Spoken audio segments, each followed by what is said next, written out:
د افغان طالبانو دوري حکومت کې د پوست یعنی د اپیمو د کرلو او د منشیاتو سمګلینګ کې اضافه. آیا افغان حکومت د نشي توکو د خرڅولو نه ترلاسه شوی رقم د ترهګرو په فنډینګ د پاره خو استعمالي نه؟ د طالبانو دوري حکومت کې افغانستان کې د نشي توکو د کر او په سمګلینګ کې ښکاره اضافه شوې ده. د کمې نه چې نه صرف ملک بلکې د پورا منطقي سکیورټي ته هم سنگین خطرات ولاړ شوي دي. افغانستان که یو خوا د ترهګرو د پاره محفوظه پناهګاه جوړه شوې ده، نو بل خوا د منشیاتو عالمي تجارت مرکز هم جوړ شوی دی.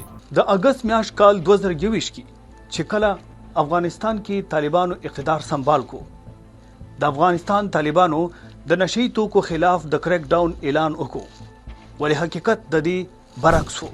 افغانستان د نړۍ په کچ د اپیمو، د هیروین او د کرسټل میت غیر قانوني پیداوار کې سر فهرست دی.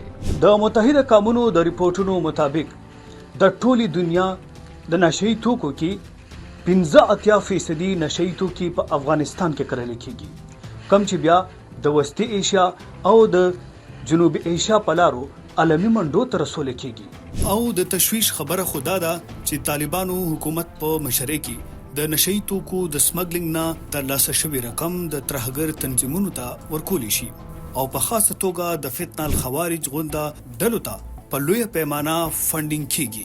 او صرف دا نه، افغانستان د قبضې وروسته د اپیمو په مجموعي پیداوار کې 22% اضافه شوې ده. یو رپورت مطابق د تاجکستان علاقہ ختلونکي ضبط کړی شوی نشئی توکو کې روان کال تاجکستان کې په مجموعي توګه 3 ټن نه زیات نشئی توکي افغانستان ناس مګل کړی شوی دي.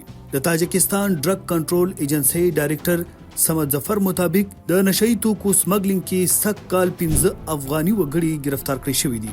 د کم نه چې دا ښکاره ده چې د افغانستان د نشئی توکو کاروبار د کم سره چې دا ښکاره ده چې د افغانستان د نشئی توکو دندینا نور ملکونه متاثر کېدي شي.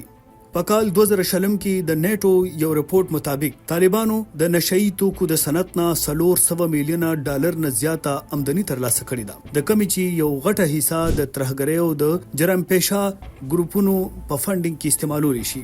د کمی لوجې چې افغانستان نه صرف د منشیاتو مرکز جوړ شوی دی بلکې د ترهګرۍ عالمي نیټورک د پاره هم اهم مالی ذریعہ جوړه شوې ده. افغانستان کې زیاتیدونکو د نشئی توکو پیداوار او د سمګلینګ خطرناک اثرات پاکستان او نور ګاونډي ملکونو د پاره یو لوی خطر جوړه شوې ده. پاکستانی ځوانان د نشئی لعنت نه بچکولو او د ملک سباون محفوظ جوړولو د پاره د نشئی توکو د سمګلینګ مخنیوي د وخت اهم ضرورت جوړ شوی دی. په دې حواله ګڼ سترګې غړونکي ثبوتونه موجود دي چې د نشئی توکو آمدنی د ترهګرۍ د ودی او د ترهګرو تربیت کې استعماليږي. په کال 2023 کې افغانستان کې په 12800 هکټر رقبه باندې د اپیمو کاشت کېدو، کوم چې د کال 2023 مقابله کې 19% زیات دي. بین الاقوامي نارکوټیک کنټرول بورډ د رپورت مطابق افغانستان کې ځینی دوايانو کې غیر قانوني توګه باندې افیډرین او سیوټفیډرین غونډه کیمیکل په استعمالولو کرسټل میت تیارول شي. افیډرا نومې بوټي کوم چې د افغانستان په غریزو علاقو کې کرل کېږي د میت په تیاري کې استعمالول شي. په خاصه توګه په صوبغور، شمالي هلمند او فرا د دې دندي اهم مرکزونه دي. همدغه رنګه ضلع بالابلوک افیډرا سمګلینګ د پاره یو لوی مرکز جوړ شوی دی. په افغانستان کې د میت په تیاری کې غیر قانوني باټرانی تیزی سره زیاتېږي.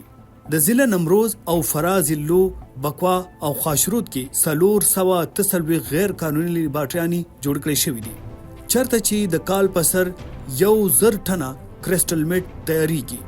افغان طالبانو لبا په دې سنگینه مسله سنجیدګۍ سره اقدامات پورته کول وي چې دغه شان په منطقه کې دوی امن کې کردار ادا کړی شي.